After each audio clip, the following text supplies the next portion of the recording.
अधिकार न बजावता अधिकार नाही होऊ शकणार, अधिकारी होऊ शकणार.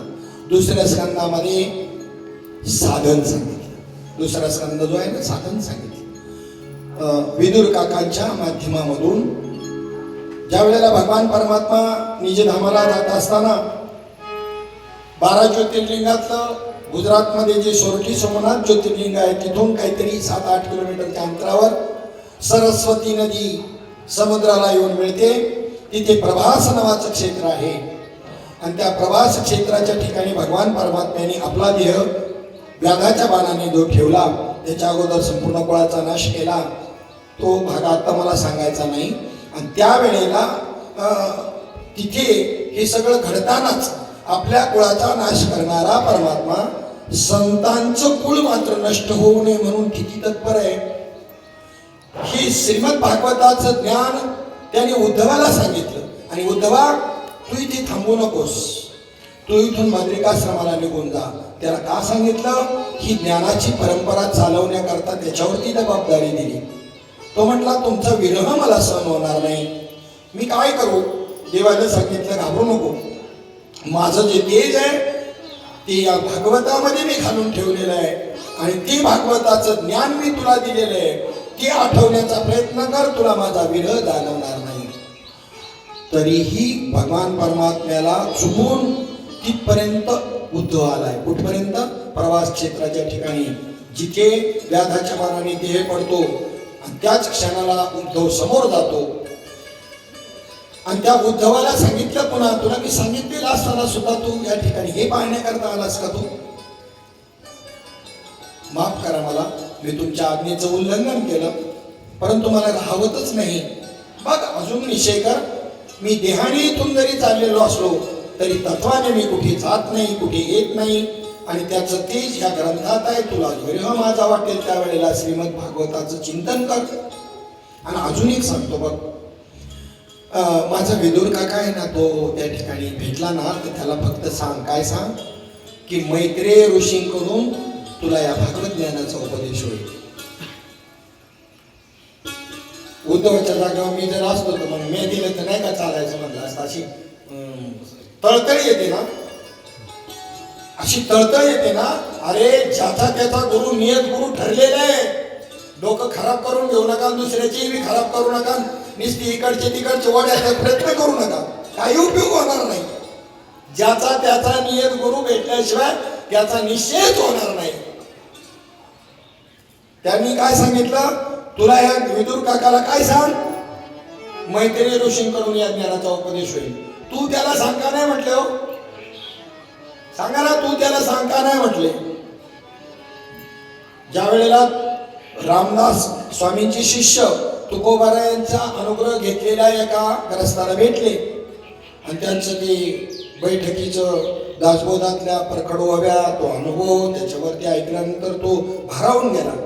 म्हणला, काय महाराज, आपल्याला ते आपलं रामकृष्णाने सांगितले आणि यांचं चिंतन काय, यांचे अनुभव काय? लगेच त्यांनी विचार केला की यांचाच संप्रदायाचा अनुग्रह घ्यावा म्हणून त्यांनी ठरवलं. गेले रामदास स्वामीकडं, कृपा करा, मला तुमचा अनुग्रह घ्यायचा आहे. म्हणलं, तुमच्या काळात माळ दिसते, तुम्ही कुठेतरी प्रसाद प्राप्त केलाय, अनुग्रह घेतलाय असं मला लक्ष नाही, मी तुमच्या थोडंसं जाणवतंय तुमच्या चर्येवरून. तर म्हणलं, हा घेतला होता, ते तुकाराम महाराज आहेत नाही, त्यांच्याकडून घेतला होता, पण त्यांच्यात काही दमच नाही त्यांच्या त्या दिलेल्या याच्यात नावामध्ये. काही पोरं म्हणतात ना, गुरुजीत काही दमच नाही. गुरुजीत दम नाही का? तुझ्यात दम नाही रे? गुरुजीत दम नाही का? पोरा याच्यात दम नाही. मग ठीक आहे, एक काम करा, त्यांना परत दिल्याशिवाय मला देता येत नाही, त्यांचा परत देऊन या माझ्याकडे, मी देतो तुम्हाला. गेले तुकोबारा, तुमचं ते नाम परत घ्या, मला दुसऱ्या संप्रदायात जायचं, दुसरा गुरु करायचा. काय अनुभव नाहीत, काय नाही, काय नाही. तुकोबारा म्हणले, काय हरकत नाही, तिथे दगड आहे त्याच्यावरती थुंक तू म्हणे, ते थुकलं त्याच्यावर, तर रामकृष्ण हरी अक्षर उमटले तिथे. आता एवढं झाल्यावरती तिथेच शरण जाऊन पाय धरावेत, पण असं हे चंचल चित्ताचं तिथून निघालं, रामदास स्वामीकडे आलं, दिला त्यांचा त्यांना. आणि हे काय त्यांना कळत नाही का? काय काय सांगावं लागत का? काय दिलेलं कळलं नसेल का? परत दिलेलं रामदास स्वामींना अंतर्ज्ञानाने. हे आमच्यासारखे महाराज आहेत का? त्यांनी सांगितलं ज्या पाऊली आला त्या पाऊली निघून जायचं. तिथे काय दिवे लावले तर आमच्या शाळेमध्ये तू शिकणार आहेस. माझ्यासारखा असता तर म्हणला असता त्याला काय कळत आहे, मी देतो. आज असंच चालली वाट लावली चांगल्या संप्रदायाची सगळीकडे. तुम्हाला अजून प्रबोध नाही, या ना मी देतो ना, या ना. आणि त्याला काय कळत,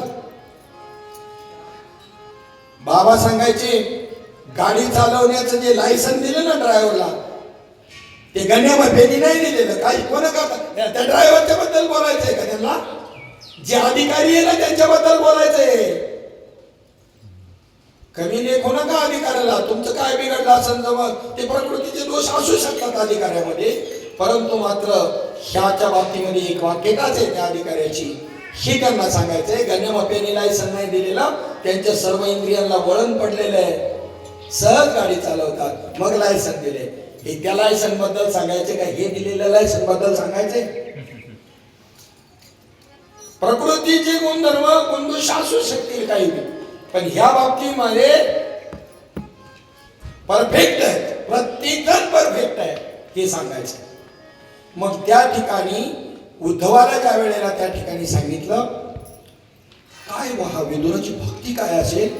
अरे अंतकाळच्या वेळेला ईश्वरानं परमात्म्यानं कृष्ण परमात्म्यानं ज्या भक्ताचं स्मरण करावं त्याची भक्ती कशी असेल. म्हणून ज्या वेळेला भगवान परमात्मा शिष्टाई करण्याकरता हस्तिनापुरामध्ये गेले आणि त्यावेळेला भगवान परमात्म्याला पाहिलं नुसतं रस्त्यावरून आणि विनंती केली की आमच्या घराच्या गरिबाच्या झोपडीला तुमचे पाय लागले तर बरं होईल. तिथे 56 प्रकारचे भोग तयार करून ठेवले होते दुर्योधनाने, पण त्याच्या अंतःकरण वृत्तीची जाणीव भगवंताला चांगली होती. वा, हीच संधी आहे मला माझ्या काकाकडे जाण्याची. आणि त्यावेळेला भगवान परमात्मा 56 प्रकारच्या भोगांचा त्याग करून विदुर काकांच्या चल विदुरा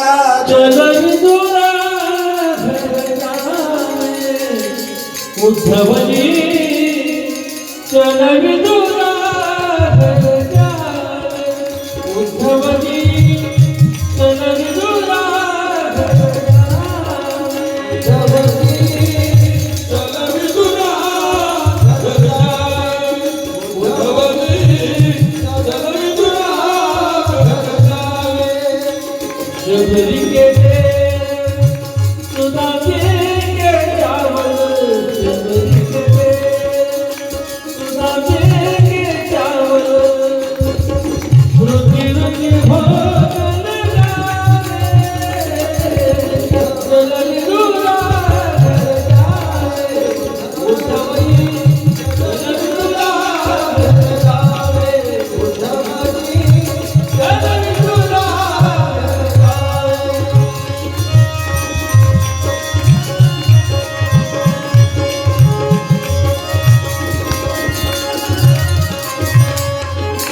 बड़े बड़े मंदिर कौन काम के, बड़े बड़े मंदिर कौन काम के, भावत नहीं आवे चल विदुरा जावे उद्धवजी चल विदुरा जावे उद्धवजी चल विदुरा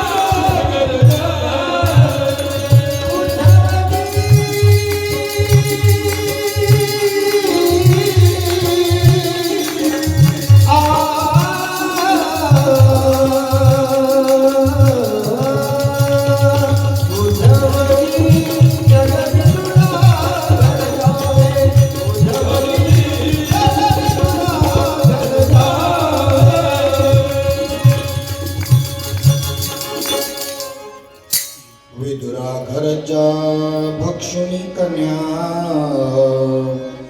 परमानंदे झाला.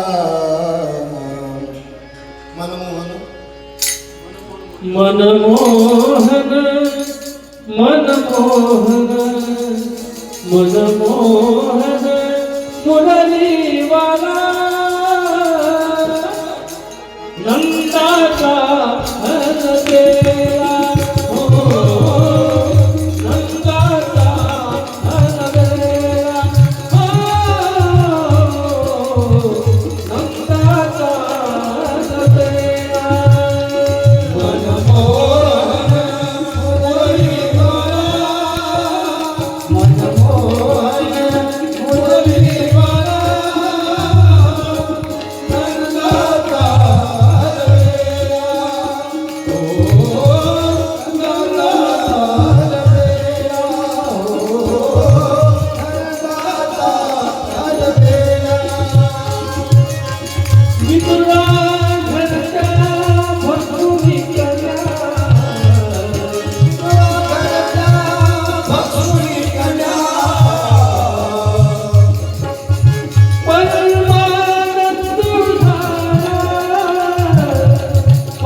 परमानंदी झाला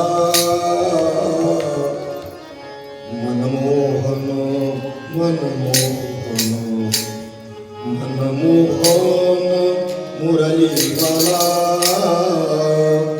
नंदाचा अनवीना ओ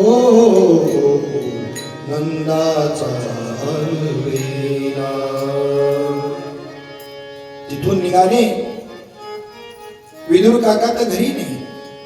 त्यांच्या पर्णकुटीवरती ज्या वेळेला भगवान परमात्मा त्या ठिकाणी दुतर्फा सर्व लोक उभे होते रस्त्यामध्ये आणि विदुर काकांच्या समोरून जात असताना भगवंतानीच थोडस नाटक केलं. हव्याला जरासा झोल दिला. हवेला म्या चालविल्या प्राणू चाले त्या हवेला झोप दिला आणि इथं खांद्यावरचं उपरणं हवेने उडवलं आणि ते पडलं खाली.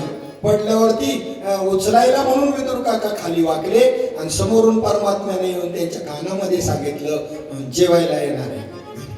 कोणाला कळून सुद्धा दिलं नाही. काय ठराव झाला आणि जेवायला कसं कुठं जायचं काय ते कशामुळे त्या ठिकाणी त्या 56 भोगाचा त्याग केला आणि विदुरा घरच्या खण्या भक्षण करण्याकरता परमात्मा आले.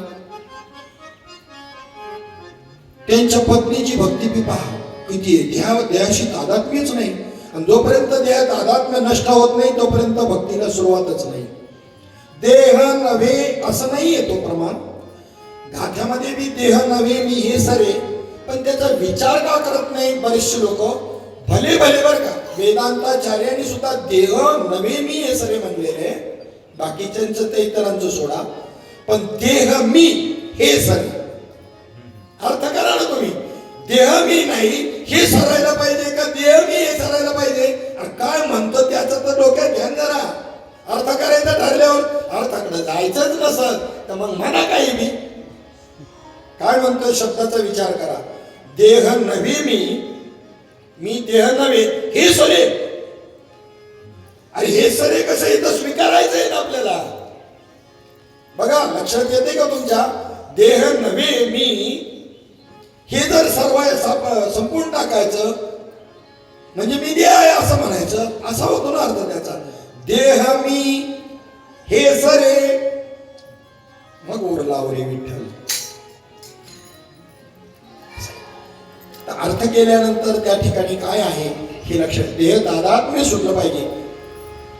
पर्णकुटीच्या दरवाजा जवळ परमात्मा आला. विदुर काका तर पाठीमागेच आहे आणि सुलभा त्यांच्या पत्नीचे नाव विदुर काकांच्या. अहो त्या ठिकाणी ती ज्या वेळेला परमात्मा आले त्यावेळेला स्वतःच्या अंगावरच्या वस्त्राची जिला शुद्ध नाही काय अवस्था असेल सांगा ना. परमात्म्याला बसायला सुद्धा टाकलं नाही. धरून बसवलं अक्षरशः जमिनीवरच आणि थांबा तुम्हाला भूक लागली असेल पहिलं काहीतरी अल्पोपहार करून घ्या आणि नंतर काका आल्यानंतर मग आपण कन्याचं काही बनवायचं ते बनवू. काय बनवायचं असेल नंतर कन्या बनवल्या. मग अगोदर नाश्ता म्हणून घरामध्ये केळी होती 1 डझनभर. ती केळी घेऊन आली आणि भगवंताशी त्या ठिकाणी मोठ्या आनंदानं संवाद करत असताना देहतादात्म्य ज्यांचं नष्ट झाले अशी ती सुलभा काकी आणि तिनं त्या ठिकाणी ते एक केळ घ्यायचं सोलायचं आणि देह तादात्म्यावरच नाही त्याच्यातला आतला गर्दीने खायचा आणि साल कोणाला खायला द्यायची सालपट भगवंताला. अरे भक्त भानावर नाही देव काय भानावर आहे काय याला तर भक्ती म्हणतात. देव सुद्धा भक्त देवाशी एक रूप झालाय आणि देव भक्ताशी देव भक्तपणच राहिलं नाही. ही ब्रह्मस्थिती ही खरी देवाची ही स्थिती आहे. देव पण विसरला भक्त पण विसरला देव आपला देव पण विसरला. त्याला सुद्धा कळलं ना की मी काय खातोय त्याला बी कळेल ना. मी तुम्हाला असा प्रश्न विचारतो. तुकोबारा यांच्या घरी त्यांचा मेहुणा आला आणि जिजाबाईने पुरणपोळीचा स्वयंपाक केला चांगल्या पद्धतीचा. तुकोबारायांना आणि तिच्या भावाला त्या ठिकाणी तिनं ताट वाढलं. महाराजांनी आपला श्लोक म्हणून आपला सुरुवात केली आणि त्यांच्या मेहुण्याला मी म्हटलं कसा चालू करा. एक घास खाल्ला आणि त्यांनी तसंच त्या ठिकाणी उठला ताटावरून हात धुतला. महाराजांनी काय आपल्या आता रोजच्या सारखा त्यानं सुरुवात केली, पुरेपूर मस्त पैकी तृप्त होतपर्यंत भोजन केलं. हे जिजाबाई अशी सारखी तिरकट नरकटाक्षानेच पाहत होती. तिला असा राग आला. मग भावाला विचारलं बाजूला, काय झालं तुम्ही आज जेवला का नाही? तुमच्या तर आवडीचा बेत असताना सुद्धा. तोही बी काही नाही, आता नको अपमानास्पद मिळून याच्या समोर वाटायला बहिणीला, म्हणून तोही काही बोलला नाही. जेव्हा स्वतः जिजाबाईने जेवायला घेतलं त्यावेळेला जी भजी केली, जे सार होतं, जे काही होतं, भाजी पुरणपोळी बरोबर तोंडी लावायला, त्यात कशातच मीठ टाकायचीच विसरून गेली होती जिजाबाई. अशी बिघडली महाराजांवरती. तुम्हाला काही कळतं का नाही? नेहमी नाही कवा कळलं, आणि आम्हाला किती कळलं तरी कळत असतं का काय? तुम्हाला जेवढं कळतं तेवढं आम्हाला कळतंय का? तुकाराम महाराज म्हणून कळत असतं कधी? लहान आपण असतो तेव्हा आई बापू म्हणत असतात तुला काय कळत नाही. जरा थोडंसं तरुण झाल्यानंतर बायको म्हणते तुम्हाला काय कळत नाही, आणि पुन्हा म्हातारा झाल्यानंतर पुन्हा पोरं म्हणायला तयार आहे बाबा तुम्हाला काही कळत नाही. म्हणजे कळतच का आपल्याला? प्रश्नच आहे. कळतं कधी माणसाला? कळतं असे तरी पण आपण सावध होत नाही. त्याच्यातच पुन्हा त्याच्यातच लोटगोड करतो. सगळं समजून घेतो. समजून घेऊन करायचा असतो प्रपंच, आणि परमार्थ समजून घेऊन केला तर काय बिघडल का? महाराजांना त्यांच्यावर बिघडली. तुम्हाला कळत नाही, कशातच मीठ नाही, म्हणजे स्वयंपाक तू केला आवडी कमी केला, तू विसरली मीठ टाकायचं. नाही नाही पण जेवली तुम्ही माझ्या आजीवन सांगायला नको का? मागून घ्यायचं. माझा भाऊ जेवला नाही, तुझा भाऊ जेवला नाही, त्याला भूक नसल. अहो पण तुम्ही तर सांगायचं ना मीठ नाही कशामध्ये. त्यावेळेला त्यांनी प्रमाण केलं, अभंगाचं प्रमाण आले. काय खातो आम्ही कासया सांगाते, नेनो हे कैसे लागते मुखी. वृत्तीवत पाहिजे ना चौकाळायला. काय खातो आम्ही कासया सांगाते. मी आता तुम्हाला असा प्रश्न करतो, तुकाराम महाराजांना त्या स्थितीमध्ये जर जरा मटण मच्छी जर वाढलं असतं, वाढणार नाही जिजाबाई, हा प्रश्न माझा आहे, शंका माझी आहे, जिजाबाई बी वाढणार नाही. परंतु जर समजा अशा स्थिती ज्या वेळेला तुकोबारायांची झाली असेल, आणि कुणी जर परीक्षा पाहण्याकरता किंवा कुत्सेशुका करण्याकरता त्यांना मांसाहार वाढला, तर ती खातील का नाही खातील हा प्रश्न मी तुम्हाला विचारतो. याचं उत्तर तुम्ही द्यायचं. थोडं तुम्ही बोललं पाहिजे. आम्ही तर बोलतोच आहे. काय बोला ना मुळे महाराज, शाबास, टाळ्या वाजवायच्या. ही साधनेची पराकाष्ठा आहे. चाललेलं बारकाईने ऐकलं जात आहे आणि बुद्धीचा विषय आहे. कारण स्थिती काय असो ऐसा कोठी आठवायची नाही म्हणजे काय प्रश्नच नाही ना. खातीलच. इथे तो ज्ञानकांडी आहे त्याचं उत्तर देणार का कर्मकांडी आहे, हे उघड होत असतं. कर्मकांडी उत्तर काय देतात माहिती काय? नाही खाणार म्हणून. अरे त्यांना काय कळायची स्थिती? कर्मकांडाने बरोबर आहे नाही खाणार मांसाहार, कसं कधी कशा खातील? परंतु ज्याने अत्युच्च स्टेप गाठलेली आहे, देहाचं तादात्म्य ज्यांना नाही, आणि उत्तर देणाऱ्याला सुद्धा त्याच्यावरच तो समजत असतो त्याची साधना कुठे. अधिकारी महाराज मंडळी उत्तर याचं बरोबर देत नाही, काय सांगतो मला, आणि त्यांचं मार्गदर्शन आम्हाला आता पुन्हा पुन्हा परत ते बोलणं उचित नाही, पण तरी का बोलतोय? त्यांना आम्ही त्यांच्यावरचा भाव ढळू न देता आम्ही बोलतोय. असं कोणी करू नये, तसं करत नाहीत. आपल्याकडे तसे नाही अधिकारी. हे तर पहिलं सांगितलं, लायसन्स मप्यानी दिलेलं नाही. बोललो का नाही मग मी त्यांच्याबद्दल चांगलाच भाव आहे माझा, पण असं कोणाकडून होऊ नये हा उद्देश आहे. आता विठ्ठल विठ्ठलच म्हणून आलो, कीर्तनाच्या सवय पडल्या.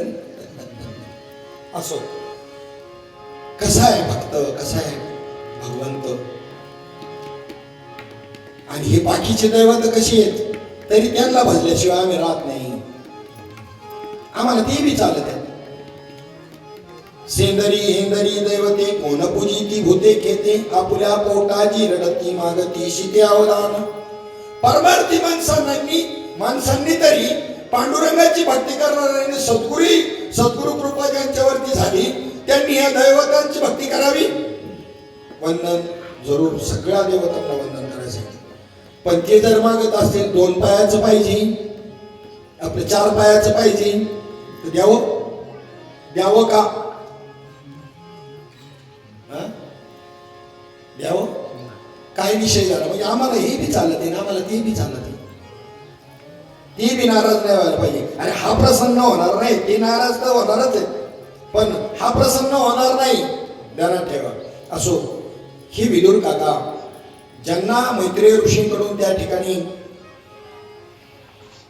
कुठे भेटतील तर म्हटले आता सध्या ते हरिद्वारला आहेत. मग हरिद्वारला त्या ठिकाणी हे विदुर काका त्या ठिकाणी जातात. मैत्रेय ऋषींकडून त्यांना ह्या भागवताचा उपदेश त्या ठिकाणी होतो. मग ती त्या ठिकाणी काही प्रश्न करतात आणि मैत्रेय ऋषी त्यांना त्या ठिकाणी त्याचं उत्तर देतात. ही सृष्टी रचना कशी झाली, सृष्टी कशी तयार झाली, दुसऱ्या स्कंदामध्ये आलेले विषय आहेत. त्या सृष्टीची रचना किती सोपा वेदांत बाबांनी सांगितलं. बा कोणता श्लोक नाही, ओवी नाही, पण अनुभव परफेक्ट. सृष्टी कशी झाली, एक उंबऱ्यात बसते बाबा म्हणायचे आणि एक खाली बसते आणि मग टच मारायचं काम आता राहिलं नाही. त्याचं काय झालं, कुठे गेले, बीज राहिलं नाही का काही जगात काय माहिती. पण पहिले लय होते, 30-40 वर्षापूर्वी लय होते, उवा लिखा उवा ह्या लय होतं. आता त्यावेळेला शेंबूड बी लय होता. मी सांगतो ना, आम्ही 4थी पर्यंत लांबायचं शब्द असंच खर्च व्हायचं, असं इथं कडक व्हायचं, आखूड व्हायचं, इथं कडक व्हायचं. आता शेंबूड का नाही पोरांना, काय मला काय कळलं का नाही माहिती. सकस सर्व गोष्टींनी युक्त सकस आहार करत होते आणि शरीराला पुरेपूर पडून उरलेला शेंबडा वाट बाहेर निघत होता. हा सामान्य नाही शेंबूड. अरे तुमची लाळ सुद्धा सामान्य नाही. ही लाळ आहे ना, रात्री मात्र ब्रश करून झोपायचं आणि सकाळी उठल्यानंतर त्यातल्या त्यात कोमट पाणी जर पिलं ना, आणि शेकोटी ज्याला म्हणतात, तर तुमचे कितीतरी आजार बरे होतील. सामान्य नाही ही लाळ. ही लाळ सामान्य नाही. त्वचेचा एखादा रोग कुठेतरी झाला असेल त्याला सकाळी किंवा हे डोळ्यावर जी काळी वर्तुळ येतात ना, सकाळी उठल्यावर पारुष्यातून तो तुकाय ना, तो फक्त लावा. कोणत्याही काळ तुमचं औषधाची बी गरज नाही. कशा करता सांगत होतो, काय विषय चाललाय आपला. वेळ होत आली तर माझं चित्त विचलित होत. जसं हनुमंतरायाचं चित्त विचलित करण्याकरता द्रोणागिरी गावा घेऊन जाताना आणि रामायण ऐकायला बसला काल नेहमीच, मग ती जबाबदारी कोणच्यावर पडते, भगवंतावर पडते. मग तो आमचं चित्त त्याचं जसं विचलित केलं तसं मग आमचं विचलित करतो. तुमच्या करुणे पोटी टायमात हवा म्हणून आम्हाला काय खोटं नाही सांगत. मी कालगतीमध्ये बोलतच नाही. 1000 वर्ष भागवत कथा चालली त्या नैमिषारण्यामध्ये, 7-7, 8-8 तास. कशी असेल कथा, कशी चालली असेल, कशी इतरही वेळेला तेच चिंतन, तोच विषय, व्यासपीठावर बसलं तरी तेच, बाजूला बी तेच. याला अखंडता म्हणतात. या अखंडता तर दिसतच नाही कोणत्या याच्यामध्ये. ती अखंडता आतमध्ये त्याचं अनुसंधानावर लक्ष आहे म्हणून इकडे बाहेर अनुसंधानावर येतो. जसा दूर दिसतो म्हणजे अग्नी असणार तर का करा तुम्ही, दूर दिसतोय म्हणजे. आणि इथे जर ती लीक लागली श्वासाची, अनुसंधानावर वृत्ती आहे म्हणूनच इथे लीकनुसार बोललं जाणार आहे. अंतरीचे धावे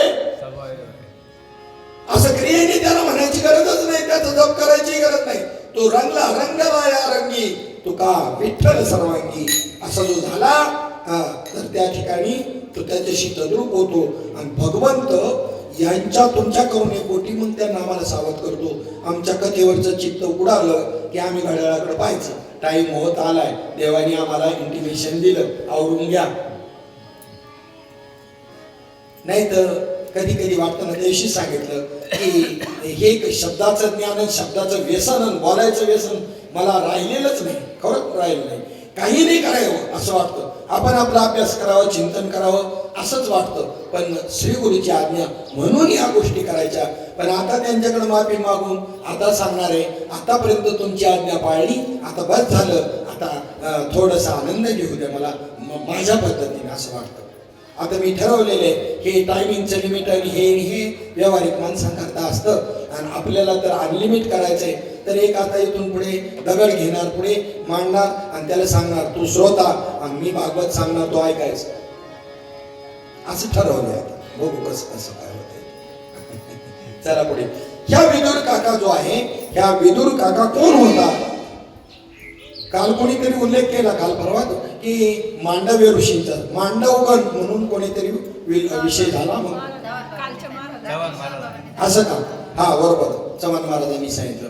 मांडवगण फराटा श्रीगोंदाला जात असताना ते मांडवगण फराटा लागतं.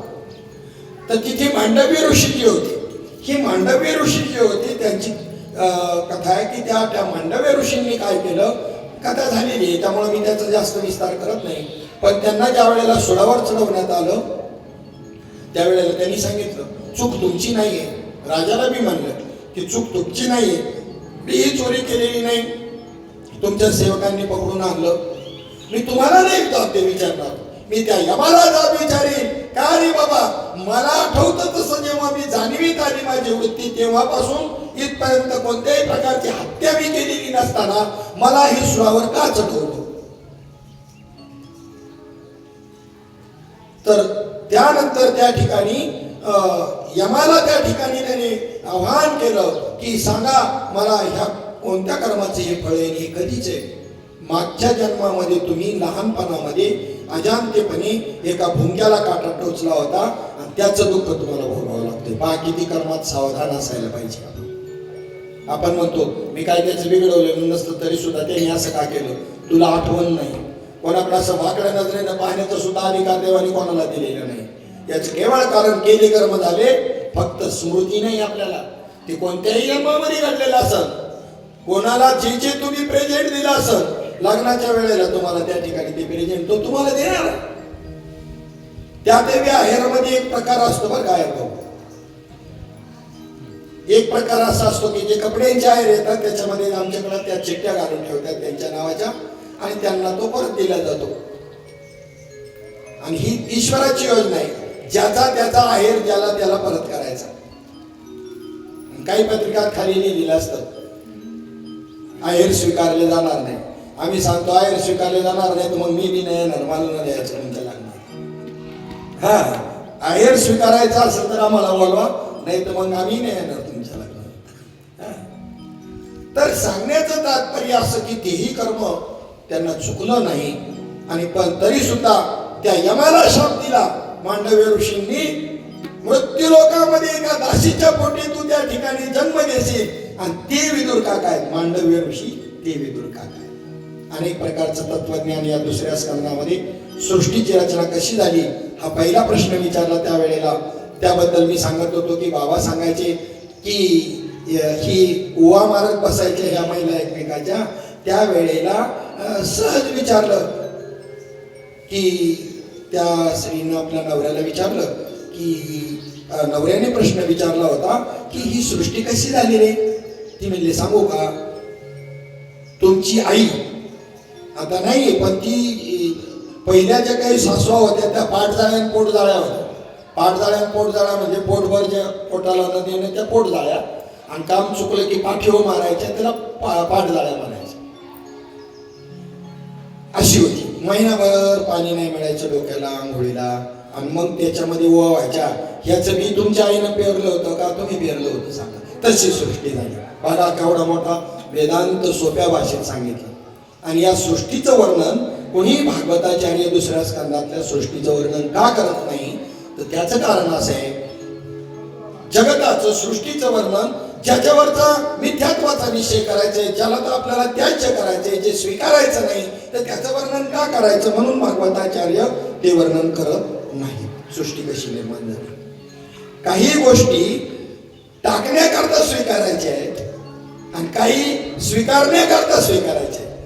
टाकण्याकरता बी स्वीकारावं लागतच ना. इथला कचरा स्वीकारावा लागतो, उचलावा लागतो, तो वापरायकरता नाही, बाहेर टाकायकरता. बाहेर टाकायकरता उचलावा लागतो ना, स्वीकारावा लागतो ना आपल्याला बाटलीमध्ये. तसं काही गोष्टी अशा आहेत. म्हणून त्या सृष्टी, आणि मी तर म्हणेल तेही कारण आहे की नाही भागवताचार्यांचं ते सांगण्याचं. त्याच्यापेक्षा दुसरं कारण मला असं सापडलं की मी ज्या वेळेला त्या सृष्टी वर्णनाचं पाहिलं ते संपूर्ण वेदांतिक आहे. सृष्टी कशी निर्माण झाली ही संपूर्ण वेदांतिक असल्यामुळं आणि वेदांताचा विषय जर सांगायला गेलं तर भागवताचार्यांना पुढच्या तारखाच बंद होती. मला वाटतं आता सध्या जी कथा आपली चालली ज्या पद्धतीनं त्या पद्धतीनं जर कधी भागवत करत राहिलो मी तर परत काय कोणी विचारायचं नाही मला भागवताला या म्हणून महाराजांना बोलवा. बरं आता हे गरजेचं आहे का आवडीचं आहे? आता जे चाललंय 3-4 दिवस किती गरजेचं आहे? साधकांच्या दृष्टीनं हेच भागवत आहे तेच सांगितलं गेलं पाहिजे आणि तसे सगळे बसलेत म्हणून मी ते सांगतोय. जर गजबजलेला मंडप असता त्याच्यातले अधिकारी त्या पद्धतीचे नसते श्रोते तर मग आम्ही त्याला त्या पद्धतीनं का आम्हाला त्यांनाही इथपर्यंत आणायचंय.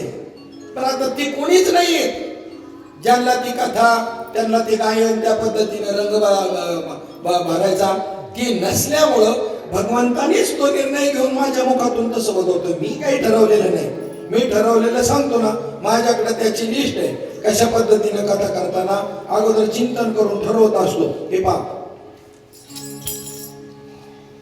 ठरवूनच का ह्या पद्धतीनं कुठे कोणती प्रमाणं घ्यायची त्याच्यानंतर ते तर आता मला सांगावंच लागत नाही. आम्ही आता मॅच झालो एकमेकाशी एकरूप झालो काय नाही नुसतं उच्चारायला खोटी त्या पद्धतीनं त्यांच्या मुखातून ती गोष्ट येते. त्याच्यामुळं त्याची बी काही आवश्यकता वाटत नाही. परंतु जी गोष्ट जन्ममरण चुकवणारी जी गोष्ट आहे त्याच्या संबंधानं निर्णय होवा त्यालाच भागवती संज्ञा आहे. मग इथे याची रचना सांगताना विषय असा आहे की पहिला स्कंद जो आहे अधिकारी सांगितला, दुसऱ्या स्कंदामध्ये साधन सांगितलं. साधन कोणतं सांगितलं? करोनी उचित प्रेम घाली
दुसऱ्या स्कंदाचा विषय साधन.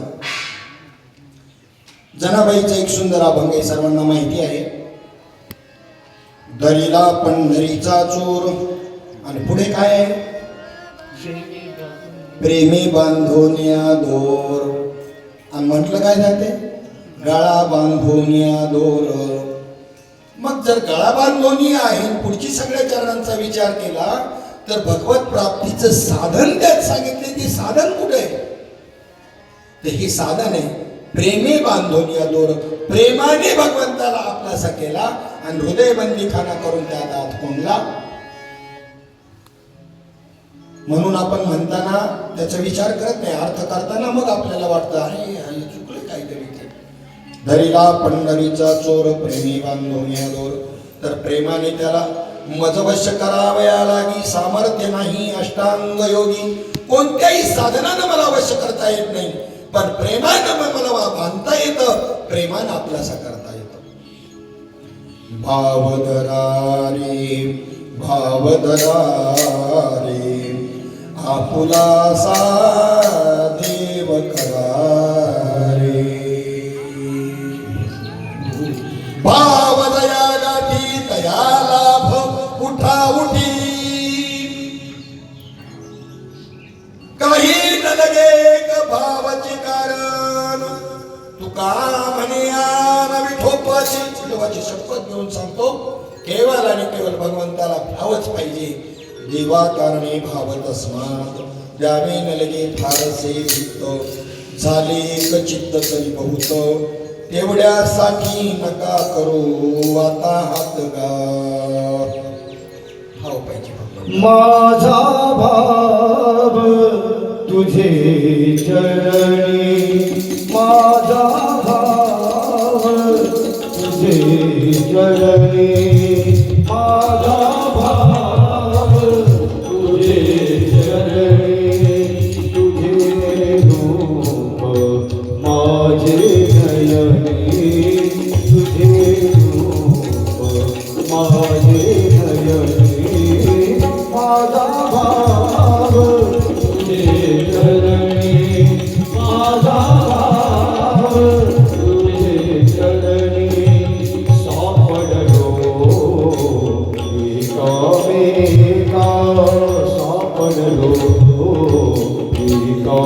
एका जन्मो जन्मी नोहे सुटका.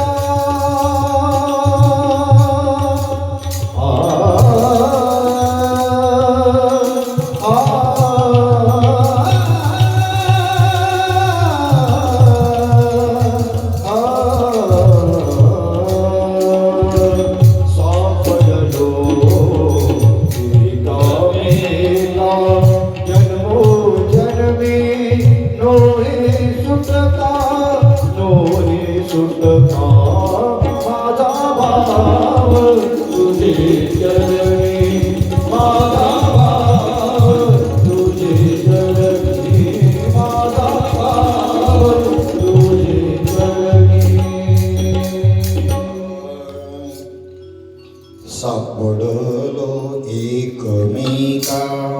एकमेकापासून आपली चुकामुक झाली होती. आणि सापडलं म्हणजे देव आणि भक्त तुझा नाही विचारत, मी आणि तू एकच आहे. तुझा माझा नाही भेद केला सहज विनोद. तुझ्यात आणि माझ्यामध्ये भेदच नाही हे संतांच्या कृपेने मला कळलं. सापडलो एकमेका. पुढे काय?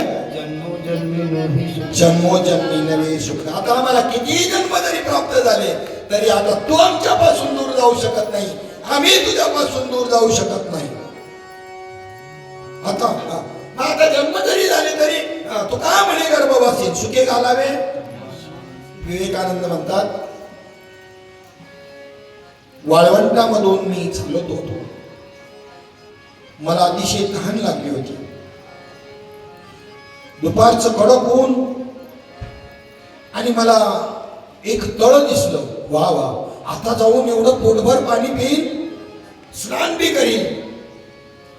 धावतच निघालो हरणासारखं. तिथे जाऊन पाहत होतो तळ अजून पुढं. ते काय होतं? मृगजळ होतं. काय होतं ते? तिथून पुढे पुन्हा मला दिसत होतं. दिसायचं बंद झालं का? वाळवंटच ते. पुढे ते दिसत होतं. मला तहान बी लागलेली होती, पण आता पिण्याची इच्छाच राहिली नाही, कारण कळलं ना मिथ्या आहे ते. एवढंच करायचंय प्रपंचामध्ये. प्रपंच करायचा पण मिथ्यात्व बुद्धीने करायचा, सत्यत्व बुद्धीने नाही. हे परिवर्तन झालं पाहिजे परमार्थाने. मिथ्यात्व बुद्धीने करायचा. लाभ हानी दोन्ही समान. नाही मानलं तरी लाभ हानी तुमच्या प्रारब्धानुसार आहे. उगाच होणार आहे तो. लाभ हानी जर डोक्यात घेतली तर त्रासच होणार आहे का फायदा होणार आहे? असो. मग त्यानंतर पुढे हा साधन दुसऱ्या स्कंदामध्ये सांगितलं आणि प्रश्न उत्तर करत मैत्रेय ऋषींनी अनेक प्रश्नांची उत्तरं त्या ठिकाणी दिली.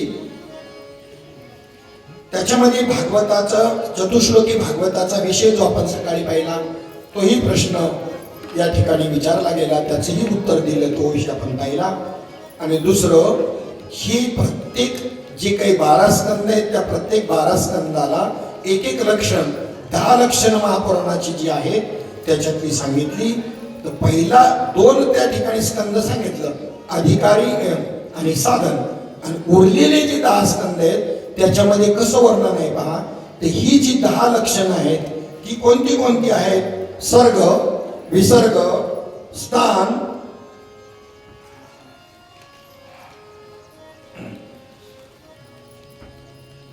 सर्ग झाल्यानंतर विसर्ग, स्थान, पोषण, मनवंतर, बुद्धी, ईशानुकथा आणि त्यानंतर मुक्ती आणि त्यानंतर आश्रय तत्व, अशी ही 10 आहेत.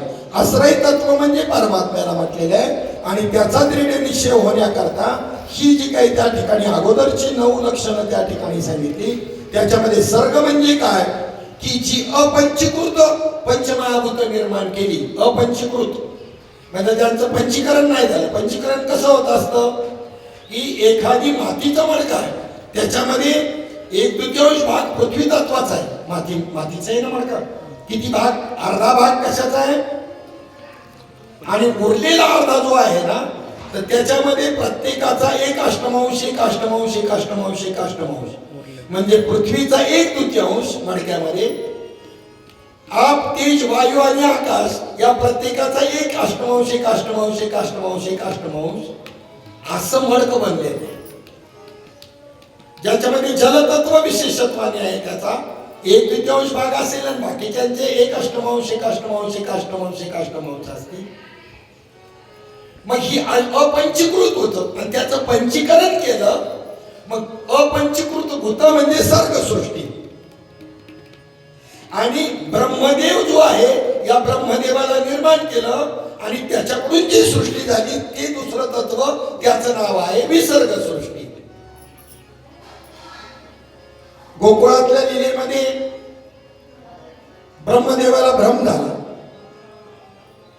मधुमंगलच्या तोंडाची कुष्टी कडी चाटायला लागली याची बनी.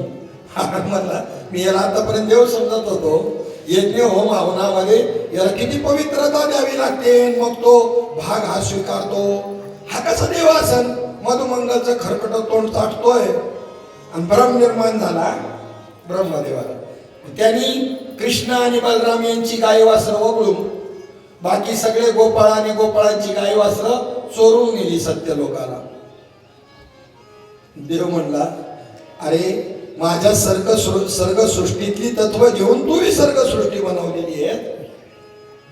मी विसर्ग सृष्टीतल्या तत्वांना स्पर्श न करता सर्ग सृष्टीचा मी निर्माता आहे. तो तात्काळ तसं झाला आणि 1 वर्षभर गोकुळातला व्यवहार बिघडून गेला नाही. कारण अपंचीकृत ज्याला सर्ग सृष्टी म्हणतात त्याच मूळ तत्वाचं ज्ञान त्याला होतं. ते तेव्हा जी अपंचीकृत सृष्टी आहे त्याला म्हणतात सर्ग. त्याच्या पुढे विसर्ग म्हणजे ब्रह्मदेवाला निर्माण केलं, ब्रह्मदेवाने मानसपुत्र निर्माण केले आणि जी सृष्टी निर्माण केली ती सृष्टी म्हणजे विसर्ग सृष्टी. त्याच्यानंतर त्या ठिकाणी स्थान. स्थान म्हणजे कोणतं तत्व? ही पासूची ढेकुळी विहिरीची ना, म्हणजे ही पृथ्वी पाण्यामध्ये विरत का नाही?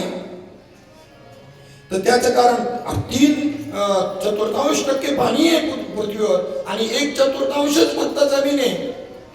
अख्खी पृथ्वीच पाण्यावर आहे असं म्हणा. आणि तरी ती एक ढेकूळ म्हणा तिला बाकीचं आणि पाण्यात असून विरत नाही. त्याचं कारण म्हटले सांगू का? त्याचं कारण असं आहे की स्थान तत्व ज्याला म्हणतात त्याच्यामुळे विरत नाही. त्यांचा अधिष्ठान कोण आहे? मी आहे. जोपर्यंत मी त्यांचं अधिष्ठान माझ्या अधिष्ठानापासून ते दूर होत नाही तोपर्यंत हे पाणी त्या पृथ्वीला विरू शकत नाही. पृथ्वी या भूते व्हावी हे पर्वती वैसकान संडावी समुद्री रेखानुगंडावी पृथ्व्या भूते व्हावी हे आज्ञा माझी. आकाशे सर्वत्र वसावे वायूने नाव भरी उभी नसावे. पुढे काय आठवतं कोणाला? असा विषय होतो की तिकडं गेला की तिकडचं होतो आम्ही आणि इकडं आलो का इकडचं होतो. त्यामुळे मग त्यावेळेला कधी कधी ते तिकडचं आठवत नाही. आणि वेदांताच्या बैठकीवरती बसलं रे बसलं का मग इकडं कथेचं आठवणार नाही, ते तंतोतंत आठवणार असं होतं. दोन्ही भूमिकेमध्ये जिथं जी भूमिका तशी भूमिका कलाकाराने करायची असते. पात्र रामाचं केलं आणि संवाद रावणाचं म्हणल्यावर खांडून चपलाच आणतील लोक. चला, तर सांगण्याचं तात्पर्य ही जी काय आहे हे एकमेकांमध्ये मिसळून येत नाही. आणि एकदा का तो त्या रथावरून उतरला बस झालीच कालवा लगेच सगळ्या घोड्यांची वागदोर सोडून दिली. महाभारताचं युद्ध झाल्यानंतर हनुमंतराला ऑर्डर दिली, ध्वजस्तंभावरी मानणार तो मूर्तिमंत शंकरो सारथी शारंगर अर्जुनेशी. त्याने उड्डाण केलं आकाशमार्गाने अर्जुनाला खाली उतरायला लावलं, घोड्याचे वागदोर सोडले ना आपण रथावरून खाली उडी मारल्याबरोबर रथ पेटला. का? जेवढी अस्त्र टाकली होती ना त्या वीरांनी, विश्वाचार्य, कर्ण, द्रोण यांनी सगळ्यांनी, जोपर्यंत भगवंत रथावर विद्यमान आहे तोपर्यंत या अस्त्राने रथाला स्पर्श काय करेल, हे स्थान नावाचं तत्व त्याच्यामध्ये विद्यमान होतं. ते कालवा होऊ देत नाही. या रथातून सुद्धा एकदा आत्माराम बाजूला जर झाला रे झाला काही याला पेटवावंच लागते. सगळी कालवा होती, आतमध्ये अग्नी आहे, पाणी आहे, सगळी पाच तत्व याच्यात बी आहेत एकत्रित. पण त्यांची कालवा भगवंत हे सत्तावाने तिथे असल्यामुळे कालवा होत नाही. याला स्थान नावाचं तत्व म्हणतात. त्यानंतर सर्वांचं त्या ठिकाणी भगवंताच्या कृपेनं जे काही त्या ठिकाणी पोषण होतं त्याला पोषण हे तत्व नाव आहे. त्यानंतर प्रत्येक काही युगामध्ये जी मन्वंतर होतात, मन्वंतर म्हणजे आता वैवस्वत मन्वंतर चालू आहे, ते महान राजे होऊन गेले, पराक्रमी, राजर्षी, धार्मिक, प्रजाहित दक्ष, त्यांच्या नावानं त्या वर्षांना त्या पद्धतीची नावं पडली मन्वंतर. ही मन्वंतर ती सुद्धा या भागवतात काय आहे, सर्ग, विसर्ग, त्याच्यानंतर स्थान नंतर मन्वंतर, पोषण नंतर मन्वंतर, त्याच्या पुढे उती म्हणजे काय, वासना. जीवाच्या ठिकाणी ज्या पदार्थ मात्राबद्दल, वस्तू मात्र, विषयाबद्दल ज्या वासना निर्माण होतात त्याला उती ही संज्ञा आहे. मग राजा जडभरतात पंचम स्कंदामध्ये आलेलं चरित्र, जडभरत राजा हरणी गर्भा गेला घाला तो घातला, हे तत्व सांगणार उती हे तत्व. 10 लक्षणं जी भागवताची आहेत त्याच्यातलं ते लक्षण तिथं बसतं. त्यानंतर पुढे त्या ठिकाणी सांगतात ईशानु कथा, म्हणजे ईश्वराचे जेवढे अवतार झाले त्यांच्या कथा, हाही भाग त्या ठिकाणी भागवतामध्ये आहे. त्यानंतर निरोध म्हणजेच मुक्ती, वृत्तींचा निरोध करणं, शमदम साधनं, अशा प्रकारची साधन रीत जी आहे आणि ती साधल्यानंतर आपल्याला आपल्या जीवनमुक्तीचा, विधेयमुक्तीचा अनुभव प्राप्त होतो. अशा प्रकारची ही 9 आणि 10वं तत्व, आश्रय तत्व जे आहे, चाले ही शरीर जयाच्या, कोणाची असत्य कोण बोलवितो हरिविन, असं ते आश्रय तत्व 10वं आहे. अशी ही 10 तत्व 10 स्कंदामध्ये त्या पद्धतीने त्यांचं वर्णन केलं. ही 10 लक्षणं ज्या पुराणाने वर्णन केली त्याला महापुराण ही संज्ञा आहे. याच्यातली 5च ज्याच्यामध्ये वर्णन केली जातात त्याला उपपुराण असं म्हणतात. आपल्या कथेची आजची वेळ या ठिकाणी संपलेली आहे. याच ठिकाणी वाणीला विराम देतो. सुंदर असं एखादं पद 1-5-7 मिनिटं गेली तरी म्हणा, कारण आपल्याला वेळ आहे थोडा. विठ्ठल माझा माझा माझा माझा माझा, विठ्ठल माझा मी विठ्ठलाचा, विठ्ठल माझा माझा माझा माझा माझा, विठ्ठल माझा मी विठ्ठलाचा.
विठ्ठल माझा मी विठ्ठलाचा